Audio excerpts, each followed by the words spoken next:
नमस्कार। रेडियो रिमझिम से प्रस्तुत है स्थानीय हालचाल। पहले मुख्य हालचाल। राष्ट्रीय लोक अदालत को लेकर प्रधान न्यायाधीश ने की जनता से अपील। बिहार बंद के दौरान सड़कों पर उतरे एनडीए के नेता। अप्राकृतिक यौनाचार में बाप बेटे को पुलिस ने किया गिरफ्तार। तलवार समाज द्वारा भव्य तरीके से आयोजित किया गया बलभद्र पूजा आयोजन। वहीं खाद की हो रही कालाबाजारी से किसान हो गए परेशान। स्थानीय हालचाल के इस अंक के साथ मैं निकेत मिश्र। अब हालचाल विस्तार से। गोपालगंज में इस बार साल का तीसरा राष्ट्रीय लोक अदालत लगने जा रहा है, जिसकी अंतिम तैयारी चल रही है। आज इन तैयारियों को लेकर गोपालगंज के प्रधान न्यायाधीश गीता गुप्ता ने पत्रकारों से बातचीत करते हुए इस बार के राष्ट्रीय लोक अदालत को सफल बनाने के लिए तमाम लोगों से अपील की। इस दौरान उन्होंने बातचीत करते हुए आम जनता से कहा, सबसे पहले मैं गीता गुप्ता, प्रधान जिला एवं सत्र न्यायाधीश गोपालगंज के सभी जनमानस को, सभी वादकारियों को, यहाँ के सभी सम्मानित अधिवक्तागण को, मीडिया के लोगों को, लोक अदालत से जुड़े हुए सभी अधिकारियों, कर्मचारियों व जनता को अपनी तरफ से प्रणाम नमस्कार करती हूँ। आज मैं मीडिया के माध्यम से इसी माह आयोजित होने वाली लोक अदालत को सफल बनाने के लिए कुछ संदेश देने का प्रयास कर रही हूँ, जिसमें मीडिया का बहुत ही बड़ा योगदान होता है। इस वर्ष सितंबर माह में तीसरे लोक अदालत का आयोजन होने जा रहा है। इस लोक अदालत का आयोजन देश भर में किया जाता है। देश भर की सभी जिला अदालतों में, यहाँ तक माननीय उच्च न्यायालय और सर्वोच्च न्यायालय में भी किया जाता है। हमारे यहाँ गोपालगंज जिले में लगभग 3800 मामलों को लोक अदालत के लिए चिन्हित किया गया है। ये इस लोक अदालत में उन मामलों को चिन्हित किया जाता है जो समनीय नेचर के हैं, जिनको कहा जा सकता है कंपाउंडेबल केसें हैं, जिनमें सुलह हो सकती है। इन वादों में नोटिस निर्गत किया गया है और हम लोग उम्मीद करते हैं कि करीब करीब 800 वादों का निस्तारण हमारे यहाँ से अवश्य किया जा सकेगा। इस लोक अदालत में कुछ प्री लिटिगेशन स्टेज के भी मुकदमे होते हैं, यानी प्री लिटिगेशन स्टेज के उन मामलों को कहते हैं जिसमें मुकदमा अभी पंजीकृत हुआ नहीं है लेकिन विवाद शुरू हो गया है। जैसे बैंक के ऋण से संबंधित मामले हैं, या 107 की कार्रवाई हो गई है कि नोटिस निर्गत कर दिया है एसडीओ ने, या महिला हेल्पलाइन में कुछ लोग शिकायत देते हैं, वैसे मामले हैं, या बीएसएनएल से संबंधित मामले हैं जो पंजीकृत तो नहीं हुए हैं लेकिन विवाद कहीं ना कहीं से आरंभ की स्थिति में आ गए हैं। उन मामलों का निष्पादन भी लोक अदालत के माध्यम से आसानी से कराया जा सकता है। प्री लिटिगेशन के मामलों में हम लोगों ने करीब 1500 केसों के निष्पादन का लक्ष्य रखा है और हम उम्मीद रखते हैं कि हम इस लक्ष्य को अवश्य ही प्राप्त करेंगे। हमने लोक अदालत को सफल बनाने के लिए 19 बेंच का गठन किया है। हमारी इस बेंच में एसीजीएम लेवल के जुडिशियल मैजिस्ट्रेट्स और अपर जिला सत्र न्यायाधीश के भी स्तर के अधिकारी उस बेंच में रहेंगे, ताकि उस बेंच का काम आसानी से हो सके। 13 सितंबर 2025 को सुबह 10 बजे गोपालगंज के इस प्रांगण में इस लोक अदालत का आयोजन किया जाएगा। मैं आपके मीडिया के माध्यम से लोगों को ये भी कहना चाहूँगी कि कुछ लोग ऐसे भी होंगे जिनका मामला चिन्हित नहीं किया जा सका है लोक अदालत के लिए, लेकिन उन्हें लोग उस दिन आकर ये लगता है कि मेरा मामला भी होता तो हाँ जिसमें निपट जाता। तो ऐसे लोग उस समय भी हमारे बहुत सारे हेल्प डेस्क काम करते रहते हैं, उनसे संपर्क करके या अधिकारियों से संपर्क करके अपने मामले को बता सकते हैं और प्रयास किया जाएगा कि उनका उसी दिन वो निकाल दिया जाए, और अगर उस दिन उसको नहीं किया जा सका तो अगली लोक अदालत में उसको अवश्य ही शामिल किया जाएगा और उस मामले को समाप्त किया जा सकेगा। वो लोग लोक अदालत के में एक डीएलएसए ऑफिस बना हुआ है, वहाँ जाकर के भी अपने आवेदन दे सकते हैं। जिनको लगता है कि उनकी फाइल कोर्ट से नहीं निकल पाई है तो वो डीएलएसए ऑफिस जाके, जिला विधिक सेवा प्राधिकरण का एक कार्यालय बना है, वहाँ पर हमारे फुल टाइम डीएलएसए सेक्रेटरी साहब बैठते हैं।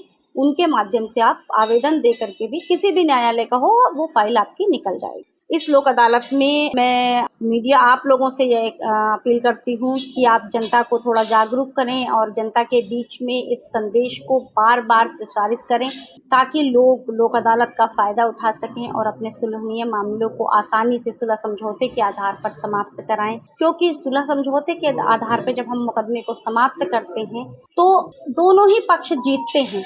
जब न्यायालय में कोई आदेश पारित होता है तो एक पक्ष की जीत होती है और एक पक्ष की हार होती है, लेकिन समझौते के माध्यम से जब हम मुकदमे को समाप्त करते हैं तो दोनों ही पक्ष जीतते हैं और उनका मुकदमा तो समाप्त होता ही है, उसके साथ उनके रिश्ते भी बचे रहते हैं और वो मधुर संबंध दोबारा से कायम हो जाते हैं। तो हम सिर्फ यही चाहते हैं कि लोगों के मधुर संबंध बने रहें, मुकदमेबाजी का अंत मधुरता के साथ हो और ये लोक अदालत निश्चित रूप से सफल रहे। धन्यवाद। एनडीए के तरफ से प्रधानमंत्री नरेंद्र मोदी को बिहार में दिए गए मां की गाली के बाद जहां महागठबंधन के नेताओं के प्रति रोष व्याप्त हो गया है, तो वहीं आज एनडीए की महिला मोर्चा के तरफ से पूरे बिहार में बंद का आह्वान किया गया था। सुबह 7 बजे से दोपहर 12 बजे तक गोपालगंज शहर में भी लोगों से बंद को लेकर अपील की गई थी और बंद को सफल बनाने के लिए एनडीए के तमाम नेता, महिला नेता खासकर इस दौरान सड़कों पर उतर गई और महागठबंधन के नेताओं के खिलाफ विरोध प्रदर्शन करते हुए कहीं राहुल गांधी के पुतले को भी जलाया गया तो कहीं तेजस्वी यादव और राहुल गांधी के नाम से विरोध करते हुए नारेबाजी की गई। इस दौरान प्रधानमंत्री मोदी जी की माता जी के प्रति असभ्य और अपमानजनक टिप्पणी के विरोध में तमाम नेताओं ने हल्ला बोल दिया था। हालांकि कई जगहों पर बंद का असर दिखा तो कुछ गांव क्षेत्रों में बंद का असर नहीं भी दिखा। आपातकालीन सेवाओं को किसी प्रकार से बाधा उत्पन्न नहीं होने दिया गया, जैसे एम्बुलेंस, हॉस्पिटल, दवा की दुकान, अग्निशमन सेवा, पुलिस वाहन इत्यादि को पूर्ण रूप से मुक्त रखा गया था। महिला मोर्चा की नेता, जिसमें जदयू और भाजपा के तमाम महिलाएं शामिल थीं, सड़क पर उतरकर विरोध प्रदर्शन कर रही थीं। इस दौरान जदयू के प्रदेश सचिव प्रमोद कुमार पटेल ने बताया कि पूरा भाजपा जदयू परिवार यानी पूरा एनडीए परिवार प्रधानमंत्री के माता जी के प्रति किए गए अशोभनीय टिप्पणी को लेकर आक्रोशित है और पूरे बिहार की जनता भी इस अभद्र टिप्पणी से आक्रोशित है और आने वाले चुनाव में महागठबंधन को इसका सबक जनता सिखाएगी।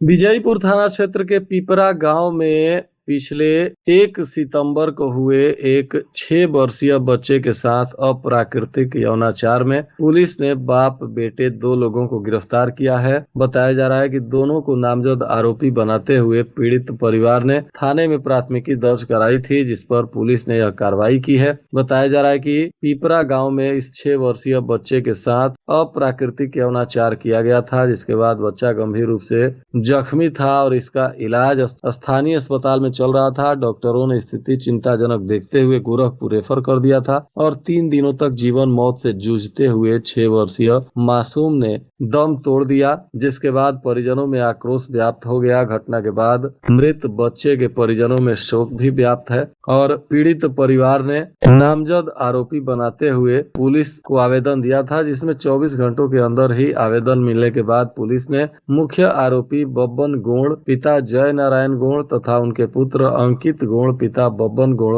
दोनों को गिरफ्तार किया, जिन्हें आज पूछताछ के बाद न्यायिक हिरासत में भेजा गया। बताया जा रहा है कि इसमें लगभग आधा दर्जन लोगों को परिजनों ने आरोपी बनाया है। अब पुलिस पूरी बारीकी से इस घटना को लेकर जांच पड़ताल कर रही है।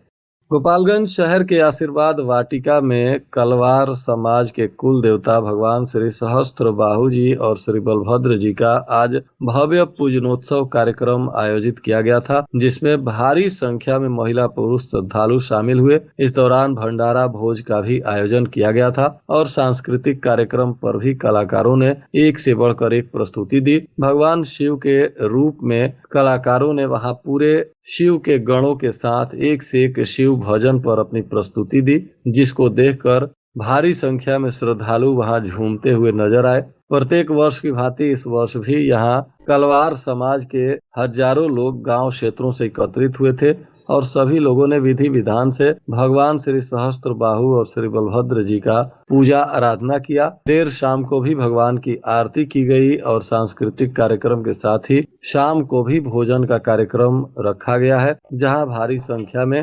श्रद्धालु इस कार्यक्रम में शामिल हो रहे हैं। वहीं इस कार्यक्रम के दौरान कलवार समाज के ऐसे बच्चे, छात्र या उद्यमी जिन्होंने अलग अलग क्षेत्रों में उत्कृष्ट योगदान दिया है, उनको अंग वस्त्र देकर समाज के प्रतिनिधियों ने सम्मानित किया। इस दौरान संस्था के आयोजक मंडलों ने कहा कि प्रत्येक वर्ष इस तरह का आयोजन समाज के लोगों को एकजुट कर देश के विकास में बेहतर योगदान देने के लिए प्रेरित किया जाता है। तो वहीं समाज के ऐसे लोग जो बेहतर काम करते हैं, उनका उत्साह वर्धन करने के लिए उन्हें सम्मानित भी किया जाता है। गोपालगंज में कई जगहों पर खाद की कालाबाजारी से किसानों को परेशानी हो रही है। बताया जा रहा है कि सरकार ने अनुदानित दर पर किसानों को खाद मुहैया कराने के लिए जगह जगह खाद विक्रय केंद्र खोला है। लाइसेंसधारी खाद विक्रेता लोगों को सरकारी दर पर खाद देने के लिए सरकार ने एक पूरी सिस्टम बनाई है, परंतु इसमें कालाबाजारी की वजह से किसानों को ज्यादा पैसा देकर खाद खरीदना पड़ रहा है। मुनाफाखोर और जमाखोर सरकार की योजना को बंटाधार कर रहे हैं। खाद की किल्लत बताते हुए किसानों को विक्रय केंद्र से लौटा दिया जाता है, जिसके बाद मजबूरी में किसान महंगे दामों पर खाद खरीदते हैं। कई जगहों से किसानों ने खाद की समस्या को लेकर गुहार लगाई है। जिला प्रशासन से किसानों की अपील है कि सरकार इसमें व्याप्त भ्रष्टाचार पर सख्ती से कार्रवाई करे और जो लोग भी खाद की कालाबाजारी में संलिप्त हैं, उन्हें सख्त से सख्त सजा दी जाए। भारतीय कृषि अनुसंधान परिषद के पूर्वी अनुसंधान परिषद पटना के द्वारा 3 दिवसीय प्रशिक्षण कार्यक्रम का आयोजन किया गया था, जिसमें बदलते जलवायु के परिदृश्य में कदन्न यानी श्री अन्न उत्पादन प्रसंस्करण का सफलतापूर्वक समापन हुआ। इस 3 दिवसीय प्रशिक्षण का मुख्य उद्देश्य जलवायु परिवर्तन की चुनौतियों के अनुरूप कदन्न यानी श्री अन्न की बढ़ती महत्ता और उपयोगिता को रेखांकित करना था। संस्थान के कार्यकारी निदेशक डॉक्टर आशुतोष उपाध्याय ने समापन के अवसर पर किसानों को संबोधित करते हुए कहा कि श्री अन्न फसलों में पोषण और स्वास्थ्य संवर्धन की अपार संभावनाएं हैं। बदलते मौसम की मार झेलने में इनकी सहनशीलता अधिक है, इसलिए आने वाले समय में इन फसलों की खेती किसानों की आय बढ़ाने और खाद्य एवं पोषण सुरक्षा सुनिश्चित करने में अहम भूमिका निभाएगी। इधर मोहम्मदपुर थाना की पुलिस ने वाहन जांच के दौरान डुमरिया घाट पुल के पास से एक कार में छुपाकर रखी गई 239 लीटर विदेशी शराब को जब्त किया है। इसके साथ चालक अमरेंद्र प्रताप राय को गिरफ्तार किया गया है, जो वृंदावन मुसहरी थाना तरकुलवा जिला देवरिया का निवासी है। इसकी कार और शराब को जब्त कर आरोपी पर कड़ी कानूनी कार्रवाई की जा रही है। और आज के मौसम का तापमान गोपालगंज में न्यूनतम 27 डिग्री सेल्सियस और अधिकतम 35 डिग्री सेल्सियस रहने की संभावना है। अंत में मुख्य हालचाल एक बार फिर। राष्ट्रीय लोक अदालत को लेकर प्रधान न्यायाधीश ने की जनता से अपील। बिहार बंद के दौरान सड़कों पर उतरे एनडीए के नेता। अप्राकृतिक यौनाचार में बाप बेटे को पुलिस ने किया गिरफ्तार। कलवार समाज द्वारा भव्य तरीके से आयोजित किया गया बलभद्र पूजा आयोजन। वहीं खाद की हो रही कालाबाजारी से किसान हो गए परेशान। इसके साथ ही रेडियो रिमझिम से प्रसारित स्थानीय हालचाल का यह अंक समाप्त हुआ। नमस्कार।